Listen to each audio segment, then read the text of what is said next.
안녕하십니까. 퍼펙트 올킬의 최희준 강사입니다. 고시 클래스 프리미엄 반에 오신 것을 환영합니다. 계리직 시험을 처음 치르시는 분도 있고요. 여러 번 치르시는 분도 있을 텐데 제 강의에 대한 어떤 적중률은 고시 클래스 홈페이지에 보시면 비교표가 있거든요. 어느 사이트도 흉내낼 수 없는 90% 이상의 적중률을 갖고 있습니다. 무조건 저만 믿고 따라오시면 됩니다. 자, 프리미엄 반이라고 하는 것은 처음에 공부하시는 분, 컴퓨터의 문의한도 상관이 없습니다. 컴맹수부터 세부적으로 8단계로 나누어서 진행하는 반입니다. 맨 마지막 단계는 심화 반이고 파이널, 최종 파이널까지 운영하는 그런 반이죠.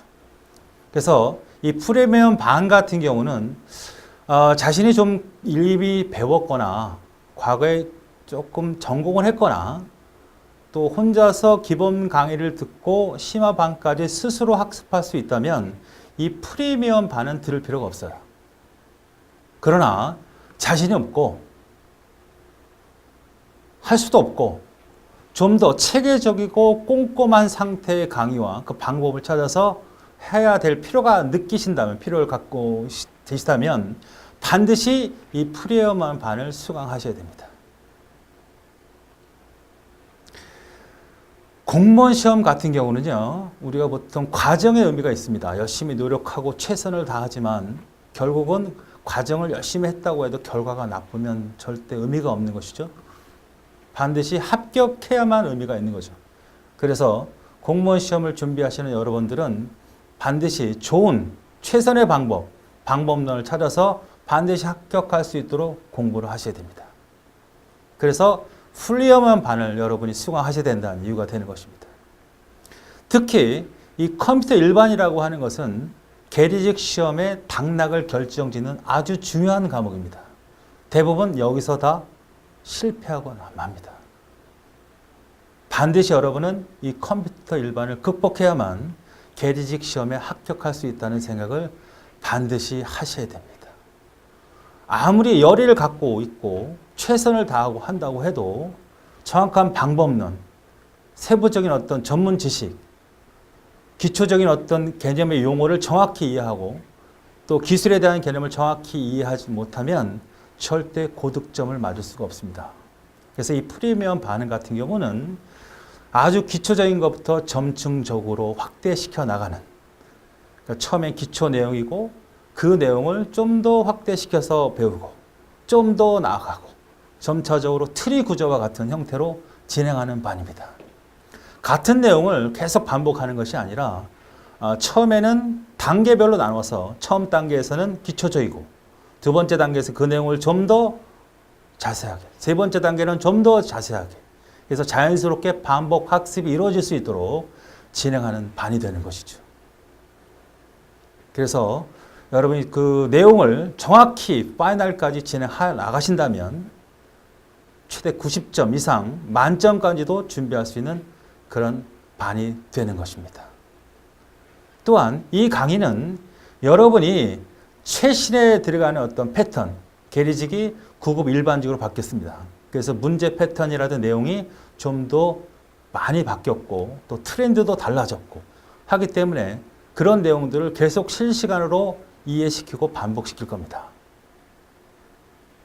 그래서 내가 반드시 이 계리직 시험에 합격하겠다 이런 마음과 갖고 계신다면 내가 컴뱅이라고 해도 여러분한테 거의 만점이 맞을 수 있는 그러한 준비를 시키도록 하겠습니다. 자, 그러면 실제로 우리가 배워야 될 내용이 간략하게 어떤 내용인지는 보고 가야 되니까 그 내용에 대해서 간단히 설명해 보겠습니다. 자, 첫 번째 과목, 우리 과목은 8개의 과목으로 구성되어 있습니다. 운영체제라고 하는 거죠. 과목의 8개 중에 운영체제입니다. 들어보셨는지 모르겠지만 바로 윈도우즈 운영체제를 들어보셨나요? 그러니까 컴퓨터에서 여러분이 게임을 하든 아니면 워드를 하든 아니면 계산 작업을 하든 통신을 하든 바로 베이스가 될 수 있는 기본적인 그러한 프로그램입니다. 그래서 운영체제는 컴퓨터를 운영하기 위해 사용되는 프로그램으로 보통 최대는 20문제 중에 4개의 문제까지도 언급이 되는 그런 문제입니다. 상당히 중요한 내용이고 그 중에서 우리가 생각해야 될 내용들은 CPU를 어떻게 운영할 것인지, CPU, 또 프로세스가 뭔지, 그 다음에 메모리가 뭔지, 이게 이제 핵심이거든요. 이런 내용들을 정확히 아셔야 된다. 그러니까 CPU라고 하는 것은 뭐예요? 컴퓨터의 사람의 뇌에 해당되는 거죠. 그 다음에 프로세스는 실행 중인 프로그램을 말합니다. 그 다음 메모리는 그러한 데이터들을 기억할 수 있는 기억 용량을 말해요. 기억 공간을 말하는 거죠. 그러니까 컴퓨터라고 하는 하드웨어가 존재합니다. 그 컴퓨터는 하드웨어 안에 들어가는 여러 가지 형태의 프로그램들이 존재해요. 뭔가 운영되는 게 있다는 거죠. 그걸 효과적으로, 자, CPU가 하나밖에 없어요. 10개가 있으면 운영할 필요 없습니다. 운영을 잘하기 위해서는 하나밖에 없는 CPU를 효과적으로 쓰기 위해서 운영을 합니다. 우리가 회사에서 경영이라는 걸 하죠. 왜 경영을 합니까? 돈을 벌려고 하잖아. 직원들을 가능한 적게 쓰고 직원들을 어떻게 하면 효과적으로 관리해서 돈을 수익을 얻고자 해서 경영을 합니다. 마찬가지입니다. 컴퓨터도 그런 목적이죠. 이런 기본적인 걸 가지고 효과를 보기 위해서. 즉 여러분이 갖고 있는 컴퓨터에서 빠르게 운영할 수 있고 용량을 많이 저장할 수 있는 것은 바로 이 운영 시스템 때문이라고요. 집에서 가계별을 왜 운영합니까? 정해진 돈, 월급을 가지고 어떻게 하면 효과적으로 잘 살림을 할 수 있느냐를 운영하는 것처럼 바로 컴퓨터도 바로 어떻게 하면 갖고 있는 기본적인 기계, 기본적인 자원, 기본적으로 갖고 있는 것들을 가지고 최대한의 효과를 볼 수 있느냐를 고민하는 것이 바로 운영체제 시스템이고 바로 운영체제입니다. 자동차로 얘기하면 자동차 운전 기술을 배우는 게 아니라 자동차 운전 기술은 여러분 게임이나 엑셀이나 이런 프로그램을 쓰는 거고 자동차 안에 엔진이 어떻게 운영이 되고 휘발유가 어떻게 사용이 되고 어떤 구조로 운영이 되는지를 배우는 것처럼 컴퓨터의 내부적인 하드웨어를 가지고 어떻게 운영되는 것을 전체적으로 배우는 그런 과목입니다. 굉장히 중요하고 여러분이 가장 첫 번째 만나보게 되는 그런 과목이고 적게는 한 문제, 많게는 4문제까지 출제되는 문제입니다. 정보통신 개론이죠. 정보통신 개론이라고 하는 것은 여러분이 생각하는 지금 인터넷입니다. 여러분에서는 카톡도 되고요. 전화도 되고 다운받기, 영화 보기 어쨌든 컴퓨터 상에서 인터넷을 쓰는 모든 환경에 대한 기술을 말합니다. 최신의 이 인터넷 기술들은 엄청나게 많이 발전되고 있습니다. 거기에 따라서 보안도 많이 따라가게 돼 있죠. 보안이라는 건 뭡니까? 인터넷이 발전되면서 우리는 많은 혜택을 보고 있습니다. 많은 혜택을 보고 있지만 많은 정보도 잃어버리고 있죠. 그렇죠. 아무 때나 나한테 전화 오기도 하고 우리가 쓸데없이 어떤 웹사이트, 인터넷 사이트에 회원가입을 하게 되면 그 회원가입 정보를 누가 팔아서 누가 갖고 있고 유통이 되고 그런 피해를 많이 본다는 거죠.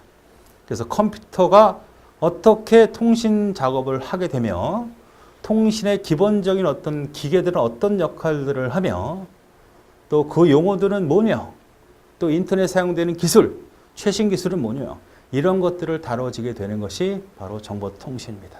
이것도 역시 많이 나오면 4문제, 적게 나오면 한 2문제, 2문제 이상은 반드시 나오는 그런 형태의 문제입니다. 세 번째, 소프트웨어 공학입니다. 소프트웨어라고 하는 것은 우리가 하드웨어라는 게 존재하죠.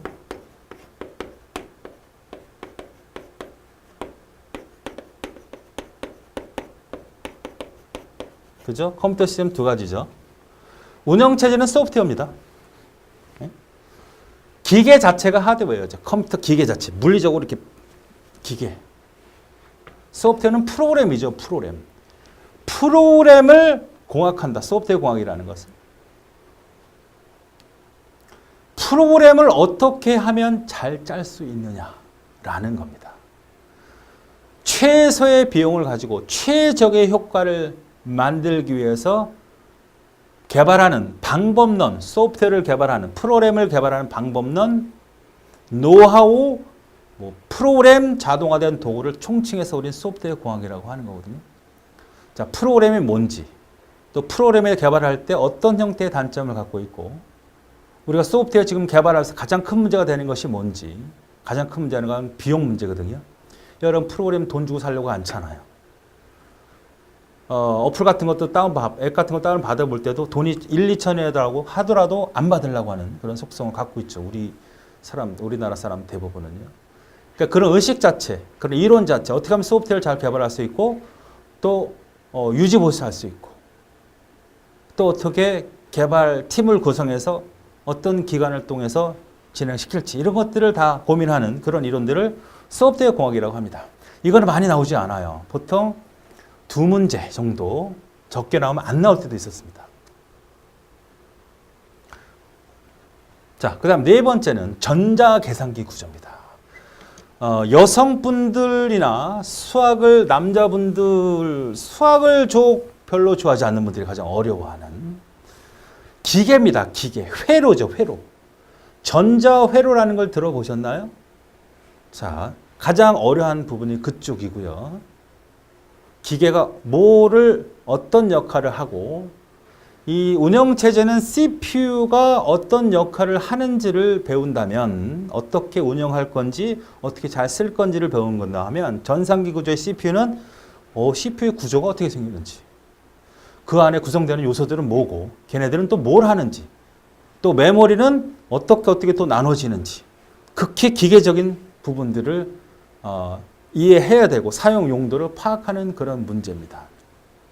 회로죠, 회로. 아까 자동차로 얘기한다면 이 운영체제는 자동차가 어떻게 운영이 되어서 연비를 아끼고 사용을 하는지, 이런 개념이라면, 전산기 구조에서 볼 때 자동차는 엔진을 다 분해하는 거예요. 이게 무슨 역할을 하는 건지. 컴퓨터를 다 분해해서 이게 뭐 하는 건지. 하드디스크가 어떻게 생겨 먹었는지. CD롬이 어떻게 생겨 먹었는지. 그런 컴퓨터 부품 하나하나를 다 알아내야 되는 얘기죠. 역시 이 문제도 보통 3문제 정도가 출제되는 그런 문제가 되겠습니다. 자료구조. 자료죠, 자료. 자료는 극히 뭐냐면 컴퓨터에 메모리가 있을 거 아니에요. 그죠? 메모리가 있습니다. 이 메모리는 뭔가 데이터를 기억하는 내용이에요. 기억. 뭔가 기억을 해야 되잖아. 그렇죠? 이 기억된 내용이 어떻게 기억이 되느냐. 이렇게 기억이 되는 게 낫냐? 아니면 옆에 이웃한 게 낫냐? 또 어떻게 사용할 건지, 이런 것들을 배우는 게 바로 자료 구조입니다. 그러니까 자료 자체가 이렇게 생각하면 돼요. 학급 안에 학생들이 데이터라고 하면 이 학생들을 어떻게 배치를 할 건지, 한 줄을 세울 건지, 옆을 세울 건지, 둘러 채울 건지, 이런 것들을 자료 구조라고 하고, 좀 더 확장을 해서 이 자료들에서 어떻게 하면은 빨리 찾아낼 수 있는지, 누구를. 학생들이 1000명 있다고 합시다. 그중에 특정한 어떤 학생을 찾고자 할 때 어떻게 찾는 게 좋은지, 또 그 학생들을 순서화시킬 때 어떻게 순서화시키는 것이 좋은 건지, 그걸 고민하고 그런 개념을 배우는 형태죠. 그래서 우리가 찾는 거를 검색이라고 하고 순서화시키는 걸 정렬이라고 하거든요. 거기서 나오는 여러 가지 방법론을 문제로 만들어내는 것이 역시 자료구조입니다. 역시 수학을 싫어하는 사람들은 싫어하는 내용이죠. 역시 얘도 문제가 보통 3개 정도가 출제가 되는 그런 문제입니다. 그 다음에 데이터베이스. 데이터베이스죠, 베이스. 그러니까 우리가 컴퓨터 안에 데이터를 저장을 하는데 그냥 저장에 끝나는 게 아니라 그 안에 프로그램까지도 같이 저장을 하자. 프로그램까지 같이 저장한다는 것은 필요에 따라서 내가 그 저장된 데이터를 신속하게 꺼내보자는 거죠. 자, 이렇게 생각을 해보세요. 도서관이 바로 우리가 컴퓨터의 저장소라고 하면 도서관에 있는 책들이 정보입니다. 데이터들이라고 보시자고요. 그러면 저장을 어떻게 해야지 관리가 잘 될 것이고 또 어떻게 해야지만 잘 찾을 수 있는지 또 어떻게 관리할 수 있는지 이런 것들에 대한 관리를 총합적으로 프로그램과 같이 가미시켜 만들어진 형태를 데이터베이스라고 보면 돼요. 좀 더 다른 해석으로 본다면 우리는 이 데이터라고 하는 것은 현실 세계에 존재하는 것들이 존재하죠. 학생도 있고 선생님도 있고 여러분도 있고 부모도 있고 회사도 있고 이러한 모든 개체들에 대한 정보를 컴퓨터 데이터화 시켜서 컴퓨터에 집어넣을 수 있는 방법을 배우는 겁니다. 그래서 집어넣고 우리가 실생활처럼 어떻게 관계를 맺어서 사용할 건지를 배우는 것이 바로 데이터베이스예요. 실무적이죠. 굉장히 실무적입니다. 또 역시 데이터베이스도 뭐 두세 문제 정도 출제되는 그런 경향을 보이고 있습니다. 프로그램 언어론이죠. 프로그램 언어라는 것은 언어라고 하는 것은 뭐예요? 언어. 랭귀지입니다. 랭귀지. 명령어 체계입니다. 우리가 언어라고 하는 것은 우리 사용하는 언어잖아요. 한국말도 있고 일본말도 있고 영어도 있잖아. 그런 말 자체를 언어라고 하지만 컴퓨터에서 이 언어는 명령어 형식을 말합니다. 명령어의 집단을 말하죠. 더해라, 빼라, 돌려라, 반복해라 이런 것들을 잘 조합을 시켜주는 그런 문법 체계를 프로그램 언어라고 하는데 그 언어는 C 언어라는 게 있고요. 자바 언어라는 게 있고 자바 언어. 그 다음에 웹 언어 같은 것들이 시험에 실제로 나오죠. 그러니까 여러분이 지금 C 언어 뭐예요? 그러면 여러분이 워드 프로세서나 게임 같은 거라든지 이런 프로그램들이 있죠. 이런 프로그램들이 막 돌아가잖아. 그걸 누가 코딩을 막 프로그램을 짜야 되잖아. 그 프로그램 짜는 형식의 명령어를 C 언어로 만든 거예요. 문법화 시킨 거죠. 자바, 웹 언어, 다 인터넷 기반 최신 기술에 대한 자바 언어, 웹 언어, 웹. 보통 한 문제 정도가 나왔는데 최근에는 점점 늘어나는 형태입니다. 두 문제까지도 언급이 되는 거죠. 그러니까 C 언어나 자바나 웹 언어 쪽에서 항상 어떻게 돼? 하나의 특정 문법이 언급이 됩니다. 그래서 불행히도 상당히 어렵죠. 보통 C 언어 같은 경우는 대학에서도 보통 1년 배워야 되는 그런 내용들이에요. 그런 내용들을 우리가 한 문제 때문에 배워야 되기 때문에 상당히 어렵다.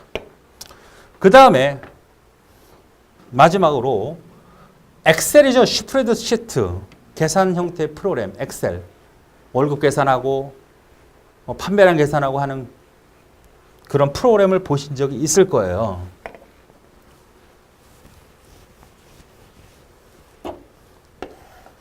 이렇게 시트라고 하는 데가 있어서 이렇게 표로 되어 있어요. 표로 되어 있어가지고 여기다 40, 50, 60, 70, 뭐 80에서 쫙 했으면 이 두 개, 다섯 개의 합이 계산되는 이런 형태의 프로그램이 있거든요. 거기에 대한 명령어를 주는 문법이 있어요. 사용 방법이 있죠. 그래서 얘는 항상 한 문제가 나옵니다. 한 문제. 아시겠습니까? 근데 이 엑셀 자체도 최근에는 조금 더 어려워지는 형태로 등장이 됩니다. 그래서 이런 내용을 보면 깊이로 보면 우리는 보통 대학을 나와서 전공을 해도 많이들 어려워합니다. 그런데 알면은 사실상 상당히 쉬운 건데 처음 접하시는 분들이 대부분이죠. 대체 용어 자체도 이건 알겠네. 이건 대체 뭐야? 공학은. 이건 대체 뭐야? 이건 대체 뭐 이런 분들이 많잖아요. 그래서 우리 프리미엄 반 같은 경우는 이런 운영체제에 대한 개념을 설명하는 겁니다. 개념을 설명하고 거기에 따라서 조금 더 살을 입히는 거죠. 이거를 한 번에 다 배운다고 하면 도저히 따라올 수가 없습니다. 그래서 이게 전체라고 하면 운영체제 전체라고 하면 프리미엄 반에서 이만큼 배우고 그 다음에 기초반에서 이만큼 배우고 그 다음에 기본반에서는 이만큼 배우고 그 다음에 중간중간에 문제를 풀면서 완벽하게 학습을 할 수 있도록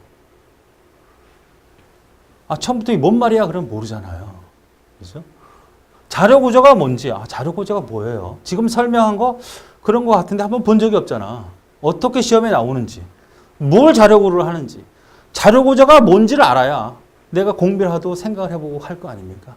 아니면 책에 있는 내용을 내가 벌써 미리 공부를 한다든지 할 수 있는데 그 개념조차가 되어 있지 않으면 우리는 헛공부를 하는 거 아니에요. 그래서 이러한 과목 8가지를 이 한 과목 한 과목을 다 전체를 우리는 8단계로 나눠서 입문반, 기초반, 또 기본반, 중간중간에 문제풀이반을 해가지고 총 마무리해서 여러분이 완벽하게 최신 동향까지 습득을 하게 되면 시험 임박해서는 이건 무조건 만점 이상 맞을 수 있는 자신감을 가질 수 있도록 하는 것이 바로 이런 프리미엄 반의 목적입니다. 그래서 여러분이 저를 믿고 끝까지 따라오시면 좋은 성공의 결과를 얻을 겁니다. 저만 믿고 따라오시면 됩니다. 자, 그러면 입문 시간에 뵙도록 하겠습니다. 감사합니다.